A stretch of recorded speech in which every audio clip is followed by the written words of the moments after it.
जी। तो आइए प्रारंभ करते हैं गायत्री मंत्र के साथ में। परम पूज्य गुरुदेव, वंदनीय माता जी, सभी ऋषि सत्ताओं से मार्गदर्शन प्राप्त करते उनका संरक्षण प्राप्त करने की प्रार्थना गायत्री मंत्र के साथ में। ओम भूर्भुवः स्वः तत्सवितुर्वरेण्यं भर्गो देवस्य धीमहि धियो यो नः प्रचोदयात्।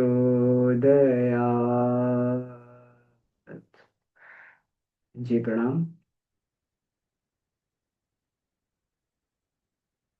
ऋषि सत्ता के संरक्षण में रविवार के इस सुबह की पावन बेला में हम लोग ने साधना का कार्यक्रम अभी संपन्न किया और उसके बाद में स्वाध्याय करने के लिए जा रहे हैं। गायत्री की पंचकोशी साधना उपलब्धियां वांग्मय नंबर 13, इसका स्वाध्याय हम लोग ये कर रहे हैं और एक एक चरण इसमें आगे बढ़ते हुए हम लोग विज्ञानमय कोश में पहुंच गए हैं। ये यात्रा बहुत दिनों से चल रही है, करीब करीब इसको 2 वर्ष का समय हुआ जा रहा है। जब ये प्रारंभ हुआ था वांग में, तो एक एक करके हम लोग एक एक चरण बढ़ते हुए हम लोग यहाँ तक पहुँचे हैं। और निश्चित ही एक बात तो तय है कि भले ही हमें पिछले जो अध्याय थे उनमें क्या, उनमें विषय था, उसके अंदर क्या सामग्री थी, वो सब कुछ भले ही ध्यान ना हो, लेकिन पंचकोशों के जागरण के प्रति, उनके परिष्कार के प्रति हम लोगों के अंदर श्रद्धा जरूर बढ़ी होगी। जब हम जितना किसी चीज की महिमा को सुनते हैं, उसकी स्तुति को सुनते हैं, उतनी हमारे अंदर उसके बारे में श्रद्धा बढ़ती हुई चली जाती है। ये स्वाध्याय का अपना एक बहुत बड़ा महत्व है। स्वाध्याय के माध्यम से हम लोग ये सब जो है लाभ प्राप्त करते रहते हैं। हमारा चित्त मस्तिष्क शुद्ध होता है, श्रद्धा भी हमारी बढ़ती चली जाती है। इसको भगवान ने कहा ना, प्रथम भगति कन संतन कर संगा, द्वितीय रति मम कथा प्रसंगा, कि हमारे कथा प्रसंगों को बार बार सुनना है, जो हमारी दूसरी भक्ति है।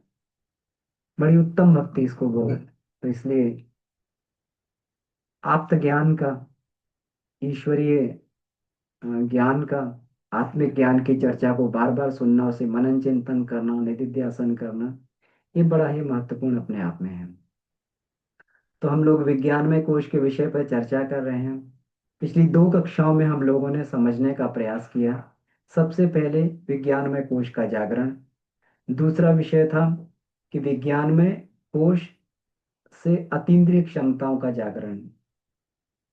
तो रिद्धियों सिद्धियों का केंद्र, कि विज्ञानमय कोश से हमें किस प्रकार से सिद्धियां मिलती हैं, भौतिक और आत्मिक सिद्धियां किस प्रकार से मिलती हैं। पिछली कक्षा में हम लोगों ने चर्चा की थी सत्यम शिवम सुंदरम, जीवात्मा के ये 3 मौलिक गुणों पे हम लोगों ने चर्चा की थी, कि जब जीवात्मा अपने अ, शुद्धतम अवस्था में होता है तो कैसा होता है। तो वही सत्यम शिवम सुंदरम वाली उसकी ये होती है, उसकी अवस्था होती है। इस बात पे हम लोगों ने चर्चा की थी। आज हम लोग इस चर्चा को आगे बढ़ाते हुए विज्ञानमय कोश में, कि विज्ञानमय कोश का हमारा जो प्रवेश द्वार है, कि प्रवेश कहाँ से करें। वैसे तो विज्ञानमय कोश पूरे के पूरे शरीर में है, पूरे के पूरे शरीर में समाहित है, एक एक कण में है। जिस प्रकार कहते हैं ना कि हमारी आत्मा कहाँ पे है, पूरे शरीर में है, लेकिन उसका कार्य क्षेत्र पूरे शरीर में है, लेकिन एक निश्चित स्थान होता है जहां पर उससे मिला जा सकता है। जैसे प्रधानमंत्री का कार्य क्षेत्र पूरे भारतवर्ष में, पूरे भारत में जहां पर भी जाएंगे वहां प्रधानमंत्री का कार्य क्षेत्र दिखाई देगा। प्रधानमंत्री के वहां पर जो प्रतिनिधि दिखाई देंगे, वहां पर हमें सांसद दिखाई देंगे, सांसद का कार्य क्षेत्र दिखाई देगा, और जो भी योजनाएं ऊपर चल रही होंगी उनका वो करता हुआ। तो कहीं ना कहीं जो है जिसको ये कहना चाहिए कि सीधे तौर से तो नहीं, लेकिन किसी न किसी तौर से प्रधानमंत्री हमें वहां पर कार्य करते हुए दिखाई देंगे। इसी प्रकार जो है आत्मा भी पूरे शरीर के कण कण में, रोम रोम में हर एक सेल में अपना कार्य करती हुई दिखाई देती है। वहां पर आत्मा का वास है, आत्मा का ही नियंत्रण है। लेकिन प्रधानमंत्री से अगर मिलना हो तो कहाँ जाया जाएगा? तो वहाँ प्रधानमंत्री ऑफिस में जाना पड़ेगा, पीएमओ में जाना पड़ेगा। प्रधानमंत्री ऑफिस में जाकर वहां पर जो अपनी ये देनी पड़ेगी, रिक्वेस्ट देनी पड़ेगी वहां पर, और उनसे स्वीकृति लेनी पड़ेगी, और वहां पर जो है मिलने की व्यवस्था होगी। अगर स्वीकृति मिलती है तो। ऐसी आत्मा तो पूरे शरीर में है, लेकिन उसका प्रधान मिलन का केंद्र कहाँ पर है, कहाँ पर हम लोग ये देख सकते हैं, है ना? तो उसके बारे में ये कहा गया है कि हृदय स्थान पर आत्मा का प्रवेश द्वार हृदय स्थान है। हृदय स्थान पर यही विज्ञान में कोश का प्रवेश द्वार है। इसको हृदय चक्र, ब्रह्म चक्र भी बोलते हैं। तो इसका क्या महत्व है आज के, ये जो हमारा विषय है इसमें यही चर्चा करने के लिए जा रहे हैं। आज का विषय बहुत ही महत्वपूर्ण है। आप विश्वास नहीं मानेंगे कि इस विषय को पढ़ने के बाद में एक नवीन दृष्टि प्राप्त होती है, एक नई दृष्टि, विज्ञान में कोश के संबंध में एक नई धारणा हम लोगों को मिलती है, और इसके प्रैक्टिकल में हम लोग और भी आगे बढ़ते हुए चले जाते हैं। तो ये जो है विज्ञान में कोश से हमें प्राप्त होता है। तो इसमें हम लोग आज देखेंगे कि विज्ञानमय कोश के प्रवेश द्वार हृदय चक्र का हमारे जीवन में क्या महत्व है। तो इसमें गुरुदेव ने जो ये वाङ्मय में जो ये चैप्टर दिया हुआ है, अध्याय दिया हुआ है, तो उसको मैंने पीपीटी के इसमें बनाया हुआ है, पीपीटी के फॉर्म में बनाया हुआ है। तो इसको हम लोग ये देखते हैं कि गुरुदेव ने क्या, क्योंकि कोई भी इसमें लाइन छोड़ने लायक नहीं है, तो इसलिए मैंने लगभग लगभग सभी पूरे विषय को जो इसमें ये समेटने का, इसमें जो है ये कवर करने का प्रयास किया है। तो आइए हम लोग इसको देखते हैं। तो सबसे पहले देखें।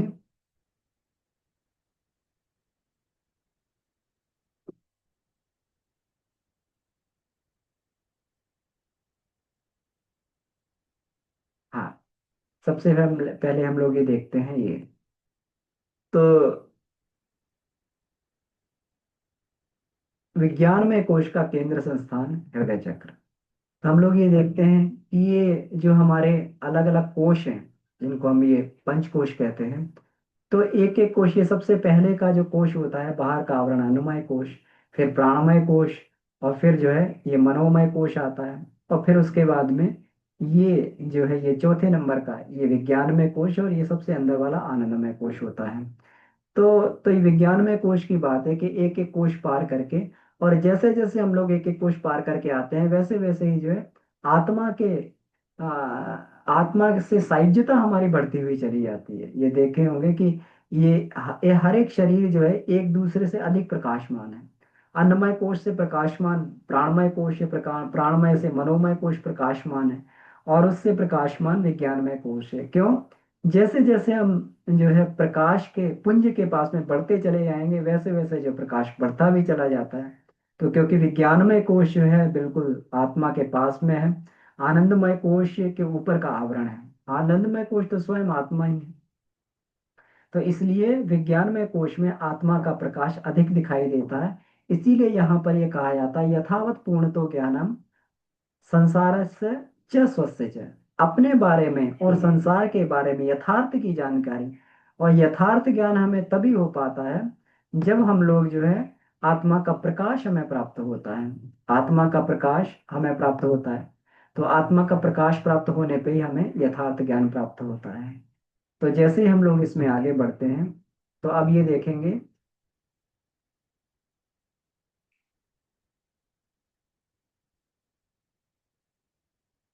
विज्ञान में कोश का प्रवेश द्वार हृदय चक्र।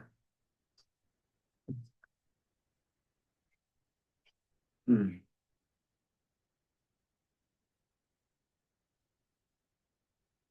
तो विज्ञान में कोश का प्रवेश द्वार हृदय चक्र। तो इसमें हम लोग ये देखें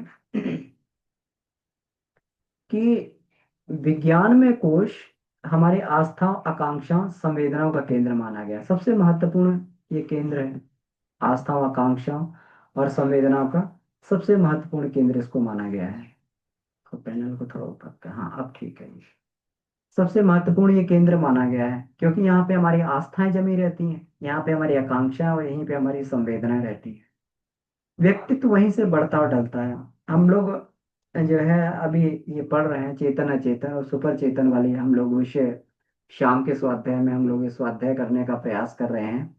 तो बार बार जो है जब बात आती है कि मन को ही ये करना, मन को करना है, मन को ही हमें संवारना, मन का ही परिष्कार करना है। ये बात ठीक है, मन का परिष्कार करना चाहिए, अपने आदतों का जो है पुराने अभ्यासों का हमें उसको सुधार करने का उसमें प्रयास करना चाहिए। लेकिन जो सबसे महत्वपूर्ण बात है, हमें अपनी मान्यताओं पर भी काम करना चाहिए, अपनी आस्थाओं पर भी काम करना चाहिए। मन तो हमारी आस्था और मान्यता के इशारे पर ही नाचता है। जैसी हमारी आस्था होगी, जैसी हमारी मान्यता होगी, जैसी संवेदनाएं आकांक्षाएं अंतःकरण से उभरेंगी, उसी प्रकार से मन जो उसी के इशारे पे काम करने लगेगा। मन तो एक सेवक है, किसका सेवक है? हमारी आकांक्षाओं का, संवेदनाओं का सेवक है। जो अंदर से उमंग उठती है, जो आकांक्षा उठती है, मन वैसे ही नाचने लगता है। अगर आज जो है अंदर उमंग उठ रही है कि हमें योग मार्ग पर आगे बढ़ना है, हमें जो है किसी भी तरीके से हमें आत्म साक्षात्कार करना है, तो मन उधर नाचने लगेगा, वैसा ही अनुसरण करने लगेगा। और अगर हमारे अंदर से आकांक्षा और यह उठती है कि नहीं, अभी तो थोड़ा रस लेना चाहिए, संसार का भोग करना चाहिए, अमुक अमुक पदार्थों का रस लेना चाहिए, ये कितना सुंदर है, ये कितना स्वादिष्ट है, ये कितना सुहावना है, ये सब चीज का ये थोड़ा स्वाद लेना चाहिए, तो वैसा ही मन वैसे ही करने लगेगा, वैसे ही ताना बुनना मन बुनने लगेगा। तो मन अपने आप में कुछ नहीं है। ये कहते हैं कि चेतना का केंद्र है। तो ठीक है, चेतना उधर जाती है, प्राण उधर चलने लगता है जहाँ मन गिरता है, लेकिन मन वहीं गिरता है जहाँ पे हमारी आकांक्षा होती है, जहाँ पर वो उमंग होती है। तो इसलिए व्यक्तित्व यहीं से ढलता बढ़ता है। इसलिए अगर व्यक्तित्व का सुधार करना है तो विज्ञान में कोश से कम में बात नहीं बनती है। जीवन प्रवाह की दिशा धारा उसी उद्यम स्रोत से निर्धारित होती है। जैसा हमारा जीवन कैसा चलेगा, हमारे जीवन का प्रवाह कैसा होगा, वहीं से बनता है, वहीं से जो है। इसलिए उत्कृष्टता के अनुपात में, मतलब इसको क्वालिटी के अनुपात में बोलना चाहिए, या फिर इसको ये बोलना चाहिए श्रेष्ठता के अनुपात में, अन्नमय प्राणमय मनोमय कोश से इसको ऊपर स्थान दिया गया है, सबसे ऊपर है ये। इसीलिए जब ये बात आती है विज्ञान में कोश की, तो व्यक्ति सब कुछ जो है वो करके, अपना सेक्रीफाइस करके, और केवल ये कहता है कि अब तो केवल आत्मा की ही प्राप्ति है। आत्मिक प्रगति के लिए कितने बड़े से बड़े व्यक्ति जोखिम उठा लेता है, बड़ा से बड़ा जो है ये काम कर जाता है, बड़े से बड़े जो है ये अपना ये किसी भी प्रकार का कोई भी अगर क्षति हो, वो भी व्यक्ति इसको ये कर लेता है। तो क्योंकि ये सबसे ऊपर वाली पदवी है। अब इसमें कहा गया है कि भौतिक और आध्यात्मिक सिद्धियों का दिव्य स्थान है, ये जो दिव्य स्थान है, यहीं पर जो है अलौकिक सिद्धियां प्राप्त होती है। विज्ञान में कोश की सत्ता भी समूचे काय कलेवर में व्याप्त है, किंतु उसका प्रवेश द्वार हृदय संस्थान ही माना गया है, ब्रह्म चक्र ही माना गया, प्रवेश द्वार जो है वो यहीं पे है। अब इसमें हम लोग आगे देखते हैं। अब इसमें भी गुरुदेव ने बड़ा ही, इसमें भी गुरुदेव ने बड़ा ही ये गहन, इसमें गूढ़ तत्व जो है इसमें गुरुदेव ने ये इसमें बताने का प्रयास किया है।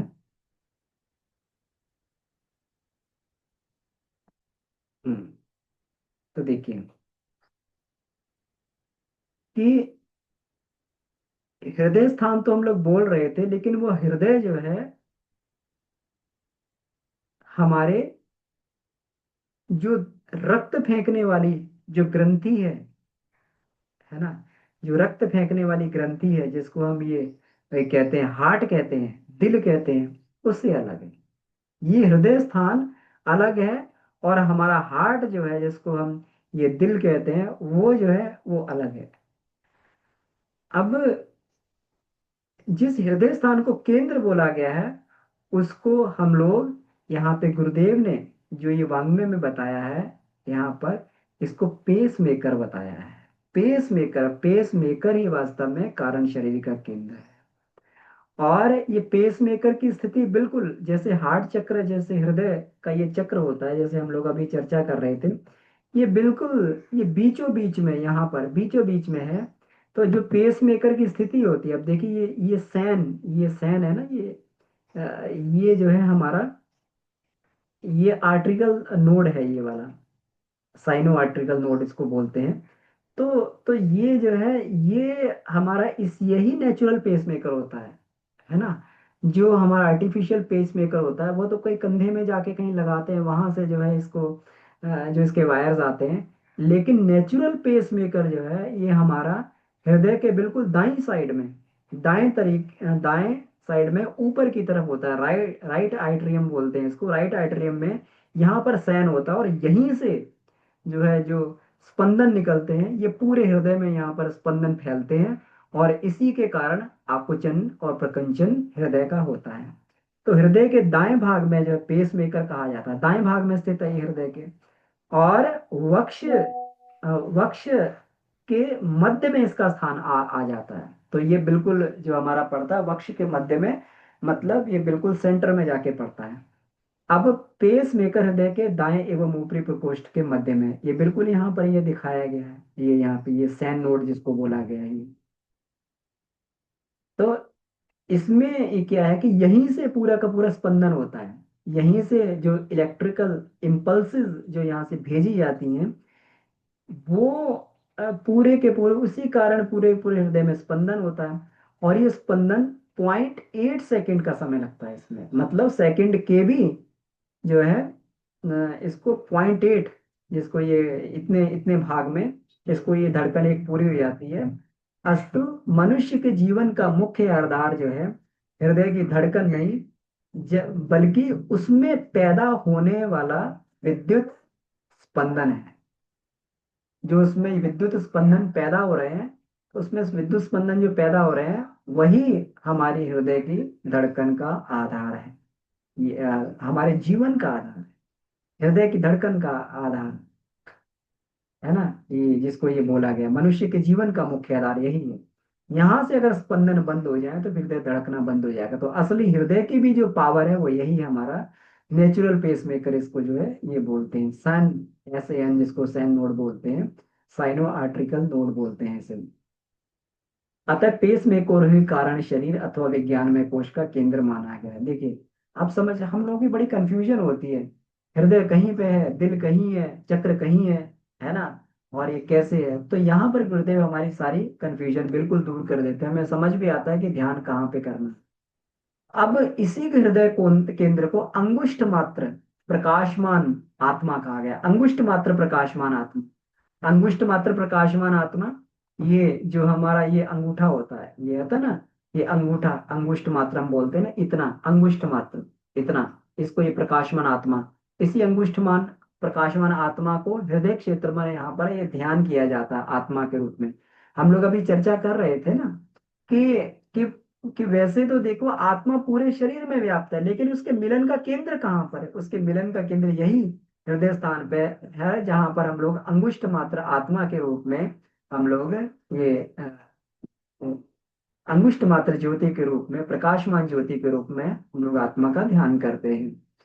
इसी प्रकार विज्ञान में कोश जो है के संबंध में कहा गया है कि ब्रह्मांड व्यापी चेतना से जुड़ा हुआ है और उससे सीधा आदान प्रदान करने में समर्थ होता है। पेस मेकर केंद्र के साथ इसकी संगति बैठ जाती है। जो हमारा पेस मेकर होता है जो विद्युत स्पंदन पैदा करता है, उसके साथ इसकी संगति बैठ जाती है।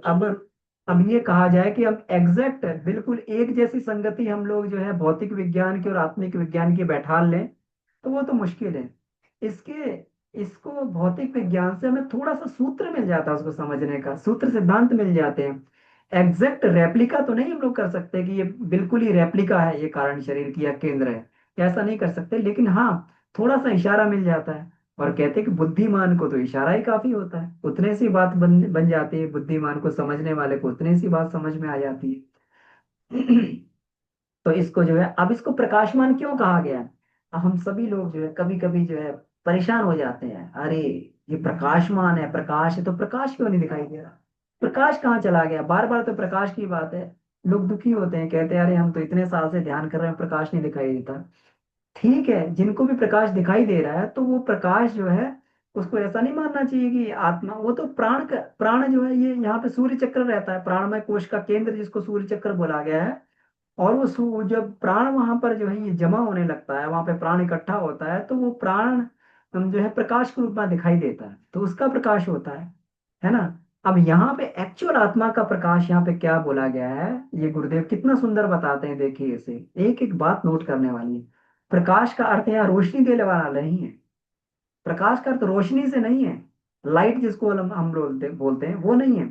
कारण शरीर में जैवीय विद्युत स्पंदन पैदा होकर सारे शरीर में जीवन संचार करते हैं। ये जैवीय विद्युत स्पंदन है, ये जिसको हम पेसमेकर बोलते हैं, पेसमेकर का करंट बोलते हैं ना।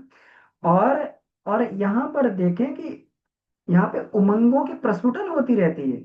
जब हम लोग देखें कभी भी खुशी होगी तो उमंगों की प्रस्फुटन से यहाँ पर महसूस होती है। यहाँ पे जो है एक अलग से गुदगुदी महसूस होती है। जब भी कोई संवेदना अंदर पैदा होती है तो गुदगुदी महसूस होती है, वो यही है संवेदना, जो है ऐसा लगता है कि विद्युत रूप में और पूरे पूरे शरीर में फैल गई। और फिर उसी संवेदना के चलते मन जो है फिर अपना वैसा काम करना चालू कर देता। मन तो हमारे हृदय में पैदा होने वाली संवेदनाओं का दास मात्र है। इसलिए मन का अपना कोई बहुत बड़ा अस्तित्व तो नहीं है, वो तो यहीं से पैदा होने वाले जो ये जैवीय स्पंदन यहाँ से पैदा होने वाले उसी के इशारे पे नाचता रहता है।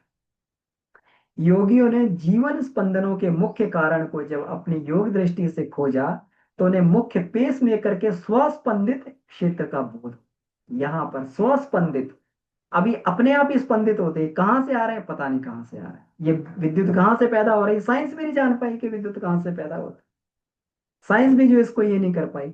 और इसका जो ये वैज्ञानिक मान्यता के अनुसार इसका जो है जो साइज होता है, इसका इसका आकार होता है 5 mm, 5 मिलीमीटर 20 मिलीमीटर का होता है, मतलब अंगूठे का 5 mm और 20 mm। 5 mm चौड़ाई, 20 mm इसकी लंबाई होती है, अंगूठे के बराबर जो है इसको सर्वथा कहना उचित है पेस मेकर का साइज। इसीलिए इसको अंगुष्ठ मात्र आत्मा, इसको अंगुष्ठ मात्र प्रकाशमान जीव, प्रकाशमान आत्मा इसको कहा गया है।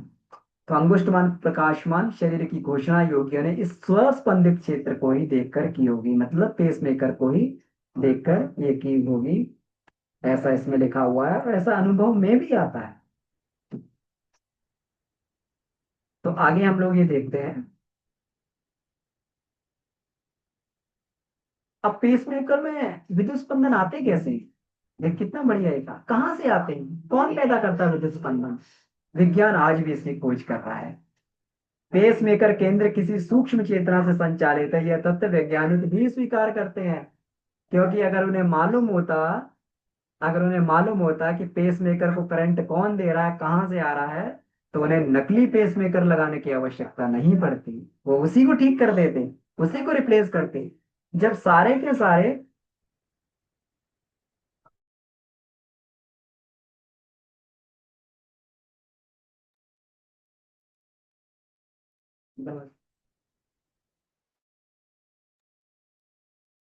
तो तो इसमें जो है वैज्ञानिक लोग इसको नहीं करते हैं।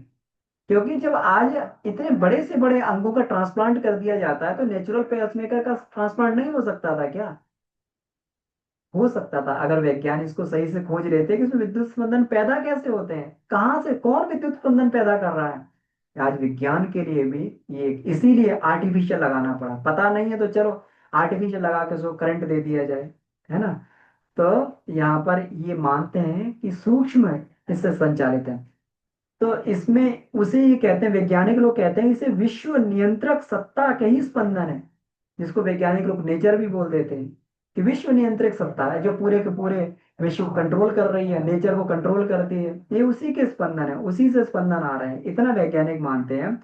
और जो जहां से ये प्रारंभ होता है, पेस मेकर से विद्युत स्पंदन जिन विशेष तंतुओं द्वारा हृदय में फैलते हैं, जिन विशेष तंतुओं द्वारा हृदय में, पेस मेकर से विद्युत स्पंदन जिन विशेष तंतुओं द्वारा, देखिए ये आपका यहाँ पे ये है ना साइनो आर्टेरियल नोड, ये साइनो आर्टेरियल नोड जो है यही पेस मेकर है ना, साइनो आर्टेरियल नोड।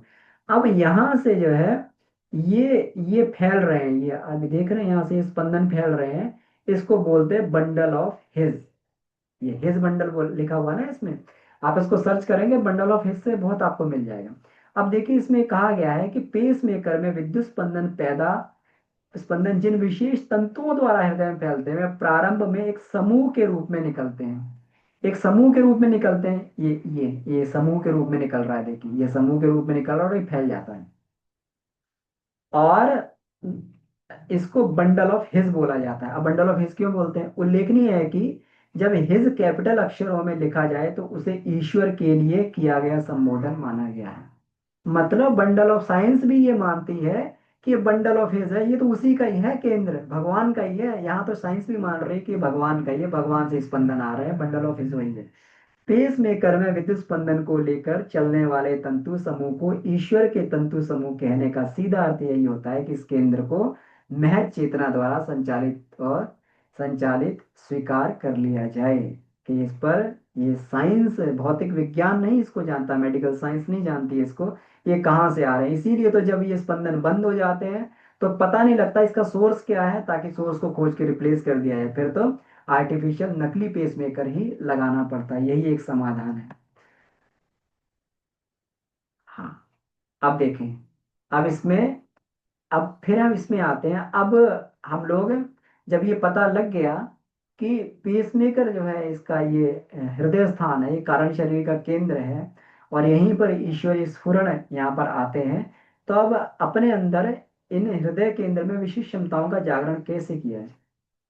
तो अब इसमें स्थूल विज्ञान तो देखिए हृदय की ये जानता है, महत्ता जानता है और इसको प्रतिपादित भी करता है, लेकिन केवल उस एंगल से जिसको हम लोग जो है इसका स्थूल कार्य कहते हैं, है ना।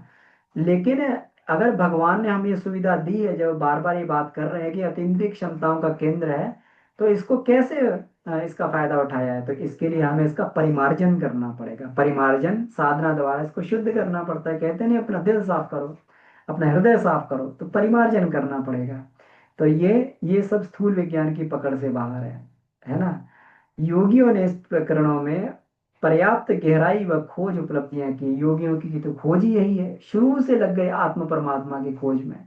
शुरू से, बचपन से नचिकेता ने, 5 वर्ष के नचिकेता ने पूछा कि मुझे तो आत्मा के बारे में बताइए, बाकी सब तो छोड़िए, सारा कुछ जो है ये जो है वैभव भी छोड़िए, ये राज्य भी छोड़िए, पूरा जो है पृथ्वी की संपदा भी छोड़ दी, सब कुछ छोड़ दिया, आप तो केवल केवल मुझे केवल इसके बारे में बताइए कि आत्मा क्या होती है ना। तो इसके बारे में बताइए। तो योगी लोग शुरू से इस बात में ये लग गए, किसी चीज को जान लिया जाए, जिसके लिए बार बार जो है ये आत्मा अपना जन्म ले रही है, बार बार जो है ये कर रही है, शरीर धारण कर रही है, तो उसी उद्देश्य को क्यों ना पूरा करके जो है अपनी यात्रा को ही पूर्ण कर लिया जाए। तो विज्ञान में कोश को अतिशय सक्रिय करने से लेकर समाधि अवस्था में उसे एकदम शांत बना लेने तक की सफलताएं वे पा सके। सफलता के साथ वे उपलब्धियां जुड़ी हुई हैं जिन्हें साधना से सिद्धि के रूप में माना जाता है। तो ये परिष्कार करने से, योग विज्ञान के माध्यम से इसका ये होता है। और फिर यहाँ पर जो है गुरुदेव बताते हैं कि फिर भी ये यहाँ पे समझने की बात है कि ये जो है जिसको ये कहा गया है, ये सचेतन हृदय तत्व है ना। ये कमांड करने वाली, जो इसको ये बताया गया है, ये हमारे पूरा का पूरा जो है इस संस्थान को कमांड करने वाली सत्ता है, प्रकाश के रूप में सचेतन यहाँ पर ये विद्यमान है। तो हृदय चक्र को गुफा और गुहा भी बोलते हैं, है ना। कहते हैं हृदय गुहा में प्रवेश करके, उपनिषदों में कई बार हम लोग पढ़ते हैं कि हृदय गुहा में प्रवेश करके और वहां पर जो है परमात्मा का ध्यान किया जाए। योगी लोग जाते हैं जंगलों में, कंदराओं में जाते हैं, पर्वतों में जाते हैं, गुफा में प्रवेश करते हैं, गुफा में बैठ कर वो जो है वो करते हैं, है ना। गुफा में बैठ के परमात्मा की, वहां पर क्यों, वहां पे एकांत स्थान मिलता है, एकांत मिलता है, शोर शराबे से दूर परमात्मा, वहां पर जो इसका बोध होता है, स्मरण होता है, वहां पे ऐसा उनको ऐसा वातावरण मिलता है।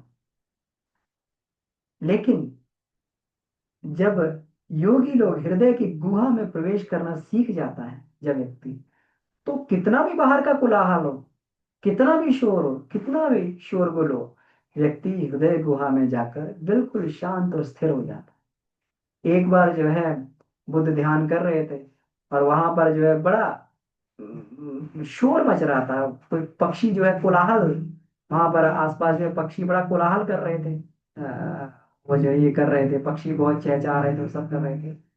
तो एक शिष्य का ध्यान बार बार टूट रहा था, वो उठा और उस स्थान पे गया, देखा वहां पर पक्षी क्यों कोलाहल कर रहे हैं। तो जब लौट के आया तो बुद्ध ने पूछा तुम उठ के क्यों गए, तुम ध्यान नहीं कर रहे थे क्या? कि बुद्ध ध्यान कर रहा था लेकिन कोलाहल से बार बार भंग हो रहा था, मैं देखने गया था वो पक्षी कोलाहल क्यों मचा रहे हैं। कह रहे ध्यान ही क्या जो कोलाहल से भंग हो जाए, है ना। ध्यान तो वह है कि जो जब बैठा जाए तो कोलाहल भी न सुनाई, इस तरीके का ध्यान। और जब ध्यान लगता है, कई बार इस तरीके से अनुभूति साधकों को होती है कि व्यक्ति जब ध्यान में जाता है तो बिल्कुल एकदम समाधि सुषुप्त अवस्था में पहुंच जाता है, बाहर के संसार का बोध भी नहीं रहता है, संसार से कट जाता है। जैसे योगी लोग जो है वहां पर जाके गुफा में जाके बिल्कुल एकदम बाहर के संसार से कट के और वो परमात्मा से ही उनका जो है वो चलता है, वैसे ही हृदय गुहा में जाकर जो है साधक वहां पर बिल्कुल एकदम सारी के सारी जो अपनी ये चेष्टाएं हैं, बाहरी चेष्टाएं हैं, उनसे कट के वहीं पे स्थापित हो जाता है। इसीलिए बार बार कहा गया है हृदय गुफा में प्रवेश करके दिव्य उपलब्धियां प्राप्त की जाती हैं। हृदय शब्द का उपयोग संवेदनाओं के लिए किया गया है ना, भाव संवेदना, वो संवेदनाओं का केंद्र है। तो जहां पर संवेदनाओं का घनत्व है, जहां पर संवेदनाएं गहन रूप से विद्यमान है, ऐसी भाव संवेदना है। जब संवेदनाएं पैदा होती है तो विचार की कोई, वो हम लोग कहते हैं बार बार थॉट हमें परेशान करता है, हम ये सोच रहे हैं वो सोच रहे हैं, ध्यान लगाते हैं, बार बार थॉट जो इधर से उधर खींच के ले आता है। लेकिन जब उस व्यक्ति संवेदनाओं की गहनता की गुफा में प्रवेश कर जाता है तो फिर विचार भी इधर उधर मंडराते लेके रहते हैं लेकिन डिस्टर्ब नहीं कर पाते, क्योंकि भाव संवेदना में साधक इस तरीके से डूब जाता है, उस गुफा में प्रवेश कर जाता है कि बाहर के उससे कट जाता है। तो अब देखिए हृदय शब्द का उपयोग संवेदनाओं के लिए किया गया है। सुहृदय का अर्थ होता है कोमल भावनाओं वाला, मतलब सुहृदय इसका मतलब इसकी भावनाएं कोमल है। हृदयहीन का अर्थ है कि जो निष्ठुर है, जिसके अंदर संवेदनाएं नहीं है ना। तो रक्त फेंकने वाली थैली के रूप रूप गुण नहीं, वरन उसे सचेतन हृदय तत्व के गुण है, जिसे अध्यात्म की भाषा में हृदय चक्र या ब्रह्म चक्र कहा जाता है। विज्ञान में कोश का प्रवेश द्वार है और ध्यान धारणा के सहारे जागृत करके इसको अति मानस के इसके अंदर जगाया जाता है। ध्यान धारणा के द्वारा इसके अंदर ही अति मानस पैदा किया जाता है, जो हम लोग सुनते हैं योगी राज अरविंद ने अति मानस की साधना की थी, तो अति मानस की साधना में यहीं पर ध्यान करके की थी। इसी को अंतःकरण और आत्मा का केंद्र भी बोलते हैं।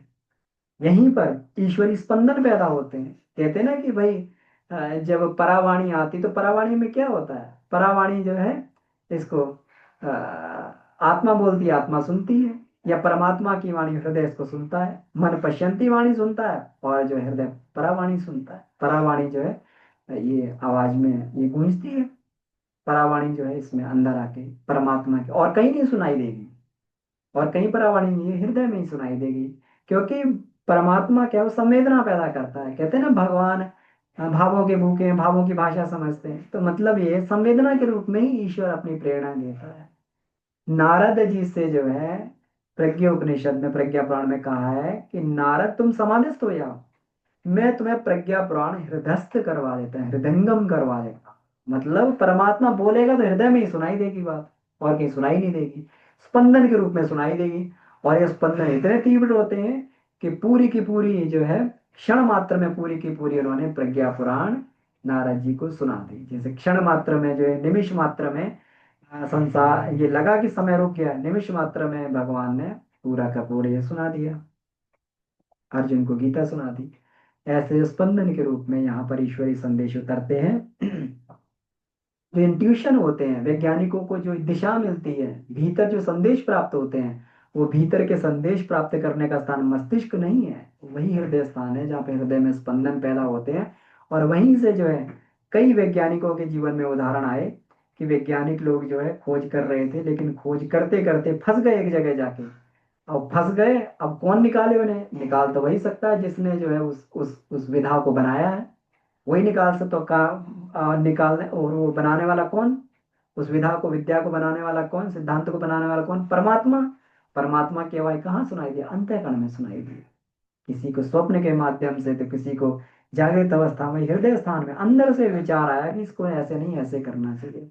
और इसी को मनोविज्ञानी जो सुपर चेतन कहते हैं। हम लोग सुपर चेतन ऊपर के खोपड़ी में ढूंढते हैं, लेकिन सुपर चेतन यहाँ पे हृदय स्थान में है, सुपर चेतन ही हृदय स्थान में, यहीं पे सुपर चेतन कहा गया है। मनोविज्ञानी जिसे सुपर चेतन कहते हैं, जिसकी संगति अलौकिक आभासों के साथ में जोड़ते हैं। मस्तिष्क नहीं, विज्ञान में कोश का केंद्र है, जिसे अविज्ञात कहा गया है, जिसे सुपर चेतन भी कहा गया है, यह वस्तुतः विज्ञान में कोश ही है। तो विज्ञान में कोश ही है। मानसिक संरचना में चेतन अचेतन के दो ही पक्ष हैं। मतलब मानसिक संरचना में चेतन अचेतन, मन वाला भाग जो है, चेतन अचेतन दो ही पक्ष लेके घूमता है। और जो सुपर चेतन का विषय आता है, फिर वो विज्ञान में कोश का विषय बन जाता है जी। तो विज्ञान में कोश में जो है, अब गुरुदेव इसको हृदय चक्र, सूर्य चक्र भी बोलते हैं, कहीं कहीं सूर्य चक्र भी बोलते हैं। इसलिए बोला गया है कि यहाँ पर जो है दिव्य ज्योति प्रकाशित है अपना दिव्य ज्योति प्रकाशित का मतलब क्या हो गया? प्रकाश है, ज्ञान का प्रकाश है। ज्ञान का प्रकाश का मतलब हमें अपने लक्ष्य का, अपने स्वरूप का, अपने कर्तव्य का बोध यहीं पे होता है। जैसे प्रकाश आता है ना तो चीजें दिखने लगती हैं, वैसे ही जब ये ज्ञान का प्रकाश, या आत्मा का प्रकाश, विज्ञानमय कोश की दिव्य ज्योति का प्रकाश आता है, तो व्यक्ति को अपने जीवन का लक्ष्य दिखे आता है। इसीलिए कहा जाता है यथावत पूर्णतो ज्ञानम संसारस्य स्वस्य च। जहां पर पूर्ण यथार्थता का बोध हो जाता है, पूर्ण ज्ञान प्राप्त होता है, पूर्णता का ज्ञान प्राप्त होता है, यथार्थ ज्ञान प्राप्त होता है, वही विज्ञान में कोश होता है। तो इसीलिए इसको जो है दिव्य ज्योति भी इसको कहा गया है। दिव्य ज्योति कहा गया है। जिन दोषों को अपने अंदर भीड़ना, ढूंढना और सुधारना चाहिए, उन्हें यदि दूसरे में दोषी ठहराने की आत्म प्रवंचना की जाएगी तो समाधान किस पर बन पड़ेगा? विग्रह ही खड़ा होगा। हम लोग यही करते हैं कि जब तक हम लोग मनोमय कोश की स्थिति में रहते हैं, तब तक हम दूसरों में देखते हैं। जैसे ही व्यक्ति विज्ञान में कोश की स्थिति में आ जाता है, उसे अपने सबसे ज्यादा उसको ये दिखाई देने लगता है, मेरे अंदर बुराई है। कहते हैं ना कि जो है कबीर जी कहते थे, बुरा जो देखकर मैं चला बुरा ना मिले कहीं, जो दिल खोजा अपना मुझसे बुरा ना कहीं। जो दिल खोजा अपना, है ना, दिल खोजा। जिस दिन विज्ञान में कोश में पहुंच गए तो पता लगा कि मुझसे तो बुरा कोई है ही नहीं संसार में। जो दिल खोजा अपना, तो मुझसे यहीं पे आके अपने सही ये पता लगता है। और एक और बात इसमें बहुत सुंदर बताई है कि एक बेचैनी हमारे अंदर हमेशा रहती है। एक एक एक टीस हमारे अंदर रहती है। हम क्या ढूंढ रहे हैं, हम कहाँ भाग रहे हैं, हम किस दौड़ में भागे जा रहे हैं, भागे जा रहे हैं। इसको प्राप्त कर लेने से सुख मिल जाएगा, मिल गया, सुख खत्म। उसके बाद दूसरी चीज को प्राप्त करने से सुख मिल जाएगा, मिल गया, सुख खत्म।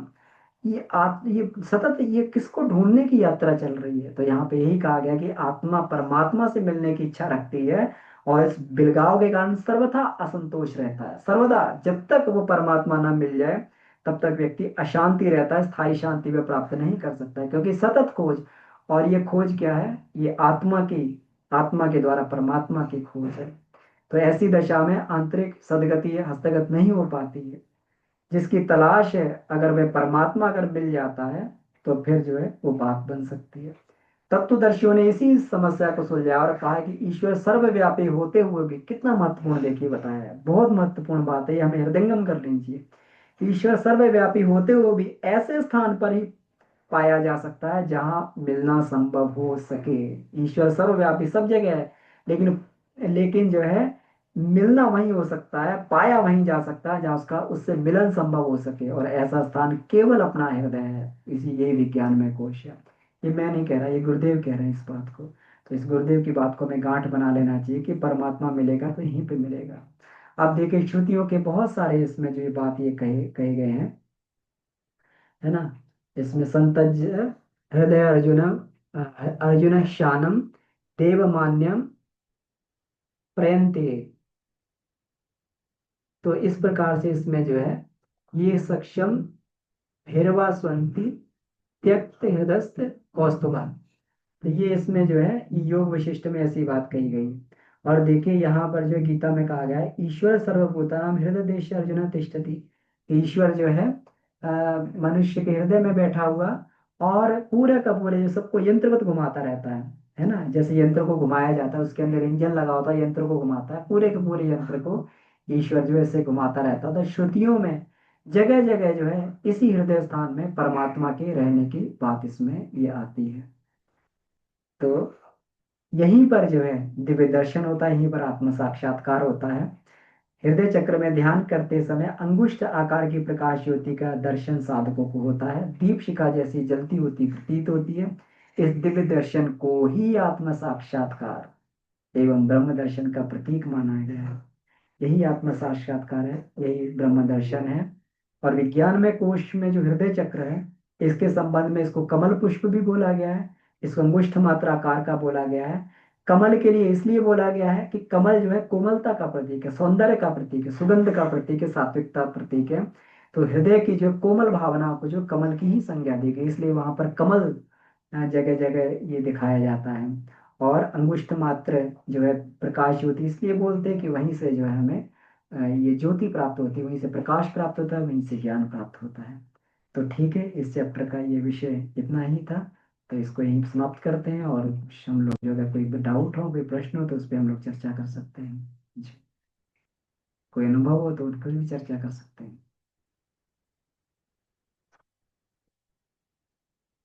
उमा दीदी, दी प्रणाम। हाँ भैया प्रणाम। भैया इसमें जो हिज की बात आई है ना, मुख्य चेतना के लिए कैपिटल लेटर की जो बात आई है, ये एक डिस्कशन में जैसे कहीं बात होती है चलती है, तो जो अध्यात्म से दूर है, मतलब मुझे ये लगता है उनका क्वेश्चन होता है कि कोई इसका प्रेफरेंस दीजिए कि ये कहाँ लिखा गया है सिवाय गुरुदेव के साहित्य के। तो भैया ऐसा कहीं कुछ मिला है क्या आपको? क्योंकि मुझे ये कई बार बात समझाने में मुश्किल आ रही है। देखिए देखिए दीदी, मैं आपको बिल्कुल आपको इसमें दिखाता हूँ। अगर आप बंडल ऑफ हिल्स करके इसको सर्च करेंगे, तो आपको नेट पे बहुत सारे जी। रेफरेंसेस मिल जाएंगे आपको। अच्छा। इसमें जैसे हम लोग ये सर्च करेंगे, तो इसमें कंफ्यूजन कहाँ पे आता है दीदी? मुझे दरअसल कंफ्यूजन, जैसे हम तो गुरुदेव के साहित्य का ये करते हैं कि हाँ गुरुदेव हाँ। ने ऐसा लिखा है, लेकिन हम्म। कई लोग क्या कहते हैं ना कि कहीं और दूसरा रेफरेंस दीजिए, किस चीज का कुछ और रेफरेंस? का, मतलब हिज का जो कैपिटल हम लोग कहते हैं ना, गुरुदेव ने लिखा है कि ये अच्छा उस चेतना के लिए आती है। तो बोलते हैं अच्छा। क्या कि कहीं ऐसा दूसरा रेफरेंस है तो दी। तो ओके। इसलिए मैं आज आपसे पूछी, क्योंकि मेरे दिमाग में बहुत दिनों से बात चल रही। हम्म। हम्म। तो मतलब कुल मिला के, जैसे हम लोगों ने कहा कि परमात्मा चेतना का ये है ना, यहीं से स्पंदन जी। होते हैं। तो ये ये मतलब इसको ये खोजना है कि यहाँ मतलब नेट पे कहाँ पर इसके बारे में दिया हुआ है ना, ये रेफरेंस। हाँ, वो लोग कहते हैं कि कोई भाई और साहब, रेफरेंस। जी। भाई साहब, जी इसमें जो है, विनोद साहब। मैं डिस्टर्ब कर रहा हूँ, सॉरी। जी हाँ, मैंने कहा बंडल ऑफ हिस्स तो डिस्क्राइब्ड है एनाटॉमी की बुक्स में, सभी जो हम लोग किताबें पढ़ते आए हैं साइंटिफिकली। बंडल ऑफ हिस्स तो वो ओरिजिनल है। जो भी हमारा, जैसे भी इलेक्ट्रिकल सेंटर, जहीं भी जो भी हम लोग कहीं मशीन चलाते हैं, हमारी बॉडी क्या एक मशीन है ना। उसको चलाने के लिए बंडल ऑफ हिस्स से जो हमारा करंट पैदा हो रहा है, अब वो क्या है वो, अब इसको तो परमात्मा ही जानता है वो क्या है। बट है तो वही सोर्स ऑफ एनर्जी, जो है जो भी पैदा हो रही है, वो हमारा बंडल ऑफ हीज ही है। बंडल ऑफ हीज जो आपने अभी कहा है, वो ऑलरेडी डिस्क्राइब्ड है, सारी बुक्स में है। गुरुदेव ने भी अ, उसको ही बताया है कि बंडल ऑफ हीज है, तो वो तो जी ऑलरेडी भैया। डिस्क्राइब हुआ है, तो सभी ये सभी तक। जी। ये चर्चा मैं दोनों बच्चों से भी की। मैंने कहा, क्योंकि मैंने कहा कि ये मेडिकल, तो बोले कि देखिए हम लोग तो ये इसको ऐसे ही जानते हैं कि ये एक चेतना है जिसको साइंस सुपर पावर मानता है। तो मैं बोली कि फिर भी लोग ना कुछ और ही पूछने लग जाते हैं, तो इसलिए आज मैं ये बात रखी कि वो उसको नहीं मानते, है ना। नहीं, वो मानना ही पड़ेगा। बंडल ऑफ हीज हम पढ़ते आए ना, बच्चों ने यही तो पढ़ा है। साइनो नोड पर जो बंडल ऑफ हीज है, दैट इज जी। Original energy. वहीं पर एनर्जी, हमारी इलेक्ट्रिसिटी प्रोड्यूस हो रही है और सारे हार्ट में जी। जा रही है। और हार्ट तो में जा रही है, तो हार्ट से ही हमारा सारा कुछ काम होना है, सारा बॉडी।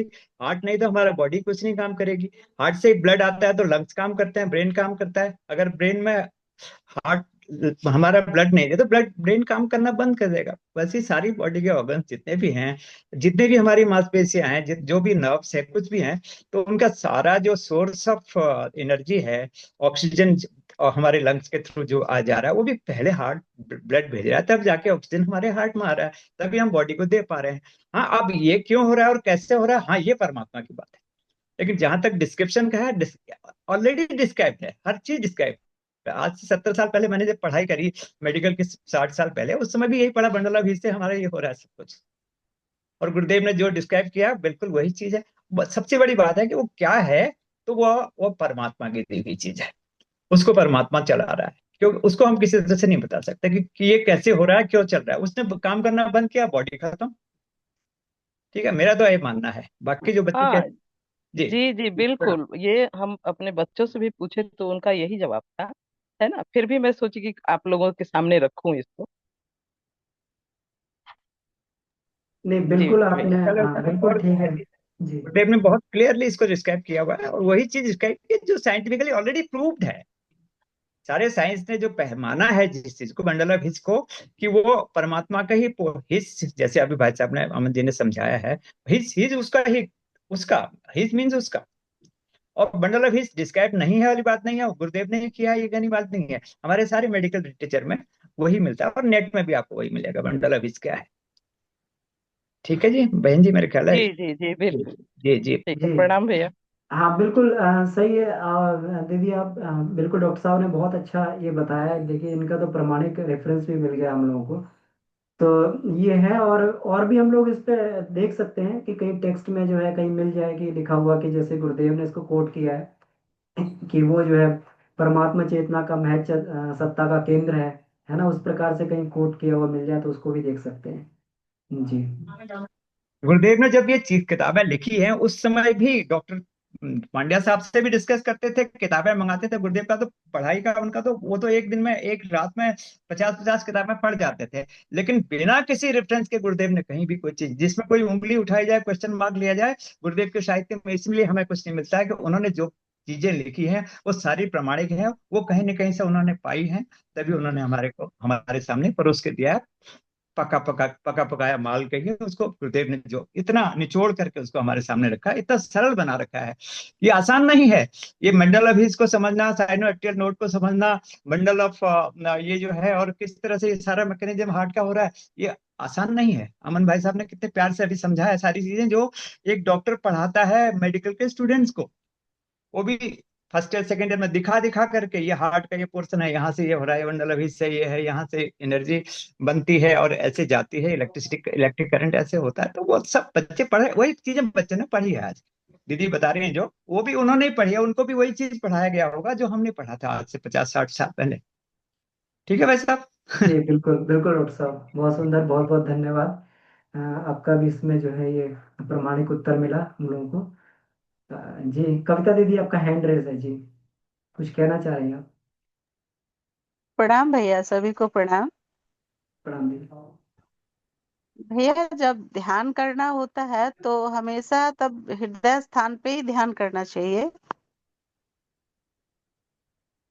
हाँ तो देखिए दीदी, ध्यान जहाँ जिस बात की आवश्यकता, जिस समय जिस चीज की आवश्यकता होती है वहां पर ध्यान करते हैं हम लोग। अन्नमय कोश का ध्यान करना है ना, तो हम लोग जो है जी अपनी नाभि में ध्यान करते हैं, स्थूल शरीर को मजबूत बनाना है। इसके बाद प्राणमय कोश का एनर्जी को बढ़ाना है तो फिर मूलाधार में ध्यान करते हैं। और मनोमय कोश में प्रज्ञा को जागृत करना है तो अपने आज्ञा चक्र में यहाँ पर ध्यान करते हैं। और विज्ञानमय कोश जो है, जहाँ पर ब्रह्मचर्य चक्र या फिर सूर्य चक्र या फिर आत्मदर्शन करना है, वहाँ के लिए हम लोग यहाँ पे ध्यान करेंगे, हृदय स्थान पे ध्यान करेंगे, है ना। और आनंदमय कोश का केंद्र हमारा सहस्त्रार है तो यहाँ ध्यान करेंगे। तो ध्यान तो दीदी जहाँ जैसी आवश्यकता होती है सभी जगह किया जाता है। और सभी का जो ध्यान प्रतिदिन करना चाहिए, है ना दीदी। अगर हम लोग जी कहें हम सीधे ही विज्ञान में कोश में अगर वहां पहुंच जाए तो नहीं पहुंच पाएंगे, क्योंकि बाहर के कोशों में अगर धूल जमा रहेगी तो फिर हम लोग अंदर कैसे पहुंच पाएंगे। जी भैया। तो तो इसीलिए जो गुरु जी गुरुदेव ध्यान जी, करवाते थे वही उसी तरीके से तब ध्यान करना चाहिए, पांचों कोष का, वही पांच उसी जगह पर। तरीके से हम लोगों को ध्यान करना चाहिए ध्यान में। और फिर जब गायत्री मंत्र जप आप करते हैं, गायत्री मंत्र जप में तो आपको कहीं ना कहीं ध्यान करना ही है ना। उसमें भी गुरुदेव ने स्थूल सूक्ष्म कारण तीनों शरीरों का ध्यान करने के लिए उसमें बोला है। तो उसमें गायत्री मंत्र जप करते समय तीनों शरीरों में सविता का प्रकाश आ रहा है ऐसा ध्यान कर सकते हैं, या फिर कहीं एक जगह भी ध्यान कर सकते हैं जी। जी भैया, प्रणाम भैया। जी प्रणाम। तो ठीक है, तो समय हो गया है, तो इस क्लास को यहीं पर समाप्त किया जा सकता है। आप सभी का बहुत बहुत आभार, आप लोग इसमें जुड़े। और ये बहुत ही हमारा सौभाग्य है कि इतने वरिष्ठ साधक और सभी लोग जो है इस कक्षा में जुड़ते हैं। इतने वरिष्ठ जिनका अनुभव है, डॉक्टर साहब, उमा दीदी और सब लोग जितने भी वरिष्ठ हमारे साधक हैं, तो यहाँ पर चर्चा होती है और इससे कई गत्थियां जो है हम लोग की आपस में सुलझती हैं। तो ये गुरुदेव की बहुत सुंदर बनाई हुई व्यवस्था है जिसके अंतर्गत हम लोग जुड़े हुए हैं। तो इस कक्षा में जुड़ने के लिए बहुत बहुत आभार। ये जो है पूरा इसको अपना समय के लिए बहुत बहुत आभार। आइए परम पूज्य गुरुदेव वंदनीय माता जी को धन्यवाद देते हुए हम लोग इस कक्षा को ही समाप्त करते हैं। ओम शांति शांति शांति। ये समाप्त। सभी को प्रणाम, धन्यवाद।